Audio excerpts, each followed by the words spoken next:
Hello, friends, and welcome back to Freakish Fridays. Tattooed Biker here with you, and tonight I've got 3 true and compelling Bigfoot or Sasquatch encounter stories submitted by viewers. These 3 encounters span the country, from Washington State to Upstate New York, with a stop in the middle. So grab your boots and let's ride. Number 1.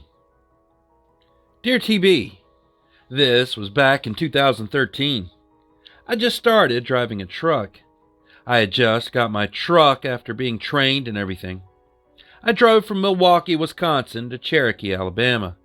I didn't drive straight through, but I got up early this one day to get my load there on time, and I was taking this load of paper, scrap paper, to Cherokee, Alabama, to a plant that makes Kleenex. So I'd gotten up early to finish out my load so I could get there on time. I drove probably 8 hours or something like that. Got my load delivered, picked up an empty trailer, and got a hold of my dispatcher to find out what he wanted me to do next. He didn't have any work for me, so I said, I'm going to go lay down for a little while. So I went to a little truck stop that was just down the road, took a nap, got up, and decided to have some lunch. After lunch, and while I was eating, I decided to get my next load, which was in Decatur, which was probably an hour away or something like that from where I was in Cherokee. Maybe a little more or less, but somewhere in that range. So I went to pull out on this road, and there was this big black truck, all lifted up, jacked up and everything, a pickup. So I thought I'd let him go first because he was moving. So after he passed, I pulled out and I got the whole truck straightened out. There's US 72, 2 lanes going one way and 2 lanes going the other way, divided by medians between them and then trees. You're kinda driving through the woods. Trees on both sides of the road. If I had to guess, it was maybe 50 yards from the trees to the trees, maybe a little more. I'm driving along, just getting the truck straightened out, seeing what's going on around me. All of a sudden, out of the woods to my right, this thing came running, and it was fast. And I mean fast. I don't know what it was, but I do know it was quick. So fast that I couldn't really tell you what it was, but I'll tell you this. It made that clearing from woods to the road, which I could tell you was a good-sized clearing. It made that clearing in almost 10 steps. That's how fast it was going. That's how big of strides it was taking, anyway. It crossed out in front of the road and that big black truck in front of me. I don't even know if he knew what hit it, but he hit it. Hit it right in the hip and turned it around. Twisted it around and it fell in a ball on the shoulder. The guy didn't pay any attention to it. I was just thinking, what the heck was that thing? I know what it looked like, but I don't want to sound crazy, so I drove by it. My windows was down because I was smoking, and so I'm slowing down to kind of look at it, see what it is. I'm looking out my window, and it's balled up. Whatever it was a big ball. This truck was jacked up, and it hit this thing in the hip before it fell to the ball on the ground. When I drove by it, it wasn't dead, but boy, was it mad. I couldn't see it, like all I could see was its hair.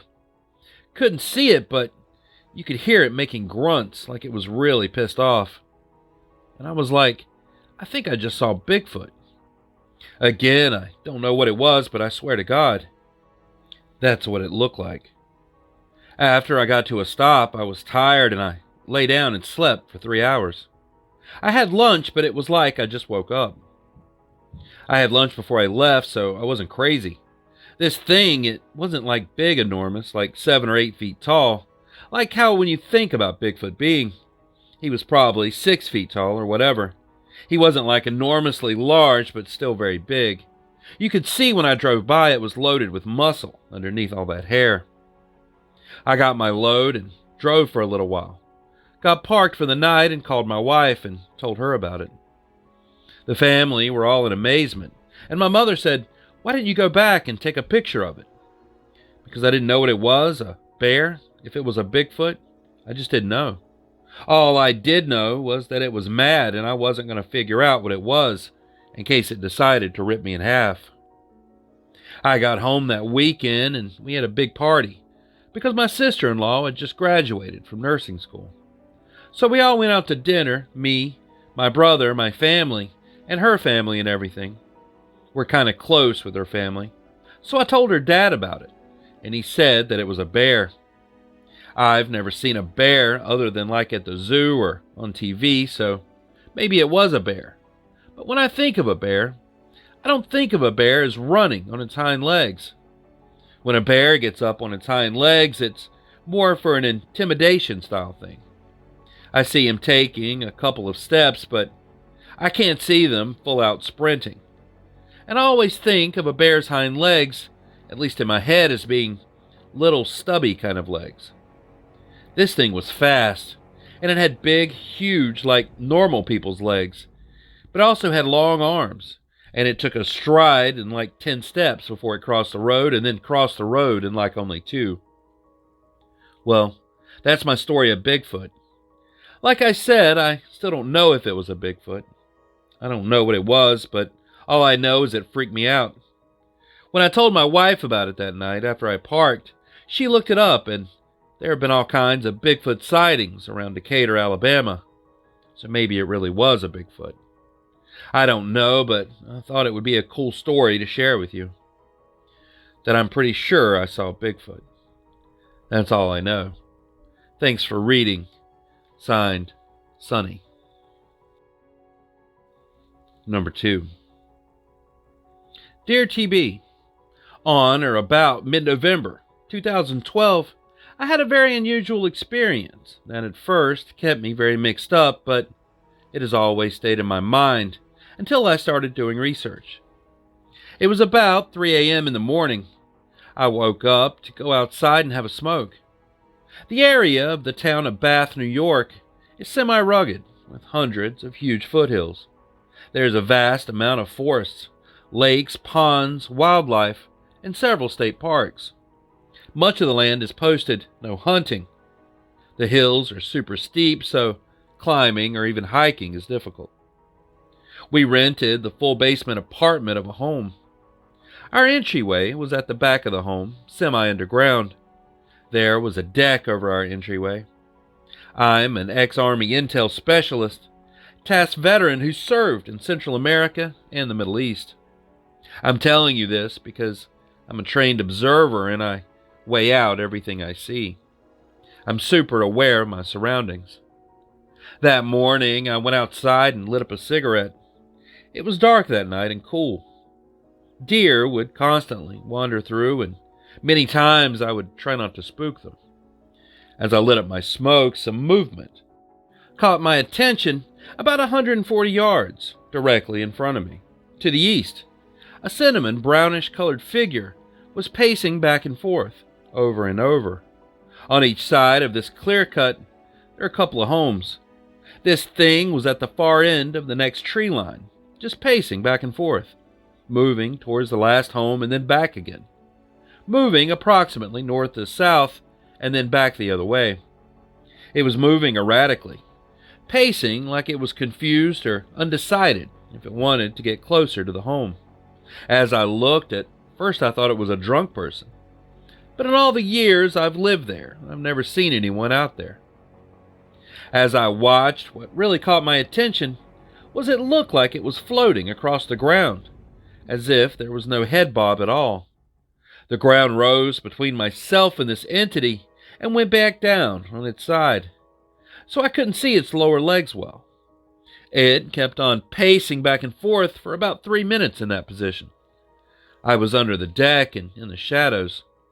I wasn't observed by this creature. I'm not afraid of much, but for some reason, the hair stood up on the back of my neck and I got into what I call combat mode. I wanted to bellow out at this entity, but something told me not to do that.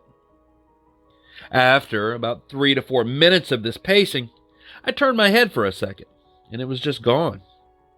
I got a fearful sense of where this thing went and had a feeling that it may try to flank me around the 2 homes, So I went into the house and woke up my wife and told her there's something weird out there. I didn't think Bigfoot right away because it's not the Patty type thing I've seen in the Patterson-Gimlin film. I always thought that they were only in the Northwest, not here in New York State. It was, I believe, about 7 feet tall. It had a slimmer build, but wide on top, but slimmer than Patty. Much more like a fine-tuned athlete than a bodybuilder, with long arms and an awfully shaggy head of hair. It stood out to me kind of weird.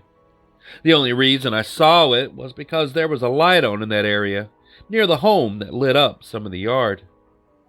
Upon seeing it, after the fact, I realized there was a hedge running parallel to it, and a large ravine that ran behind that into the woods. Across from this property was a road with a couple of mobile homes, then a very steep wooded foothill up into a mountain. For years this baffled me, and I couldn't get it out of my mind until I found 6 reports entirely around my area in November of 2019. I heard 2 huge, body-shaking screams from the ridgeline very close to my new home in Bath, close to the same area. It was very loud and not any animal that I know of here. I know now what I saw, and I know what I heard. Thanks. Signed, Alan. Number 3. Dear Biker, this took place in July of 2013 in an area just outside of Ashford, Washington, in the foothills of Mount Rainier. We were there on a campout with several other people. On Friday afternoon, several of us went out on a hike walking up an old grade road, which was being overtaken by alder trees. Along this road, about 7 feet high, were twigs that were snapped all the same direction and all at the same height. This road came out to a clearing where on one side of the ravine was an old clear cut. There's a small creek that runs between 2 hillsides. There was a fire trail that paralleled the clear cut along old-growth timber, which was the side we were on. Being the hunter that my boyfriend is, he suggested that we come back up later that night and look for deer and elk. There were 3 of us that went back up there that evening. Myself, my boyfriend, and another man. We were all dressed in camo. Being that the fire trail was clear of brush, we were able to make our way to the top without making a lot of noise. We settled in, sitting, facing the clear cut with the big timber at our back. It's about 9 p.m. and there was a slight breeze coming from our left. It was still light. Being summer in Washington, it stays lighter longer, so we could see the hillside across from us. As we were sitting, we could hear what sounded like rocks or boulders rolling around in the creek below us. There are various sounds of sticks breaking, and as darkness started, a large military plane flew in from our left through the canyon, so low that we could have hit it with a slingshot.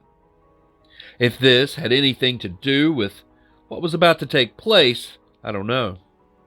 That was a strange coincidence, though. It's about 9:30 p.m. at this time. To our left, a deer came running into the clear cut, and it was blowing air.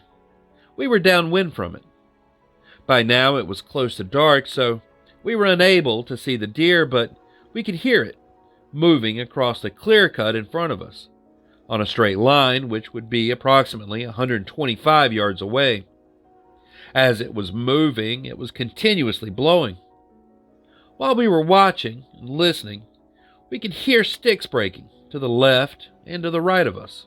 At our 10 o'clock direction, there was an ice blue light flash, and another at our 4 o'clock direction. Chatter was heard at the 10 and the 12 direction. While we were observing all this, the deer was ping-ponging back and forth across the clear cut, as though it was being controlled or corralled. We figured there were 4 or 5 Sasquatch on the hillside attempting to catch this deer. The other man who was with us let out a loud howl.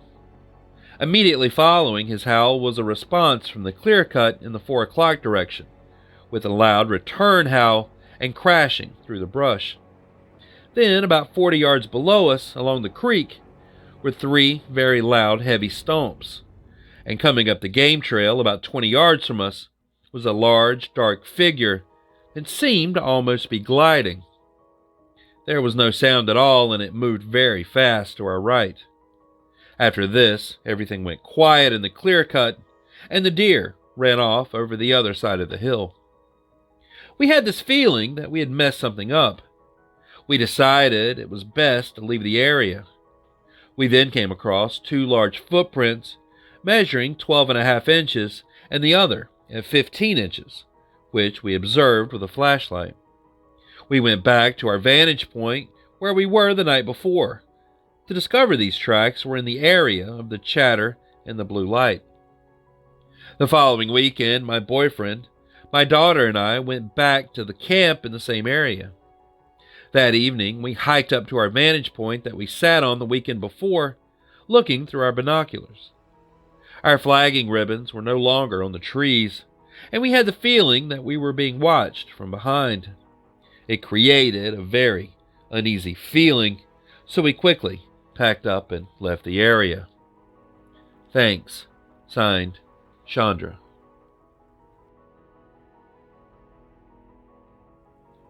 And there it is. 3 true Bigfoot sightings from all over the country. I'd love to hear your thoughts in the comments below about these experiences. And if you have a story you'd like to share, just send it to the email in the description, and it may just wind up in a future video. So thanks for watching, and as always, stay curious, stay vigilant, stay safe, and I'll be seeing you on down the road a ways. Biker.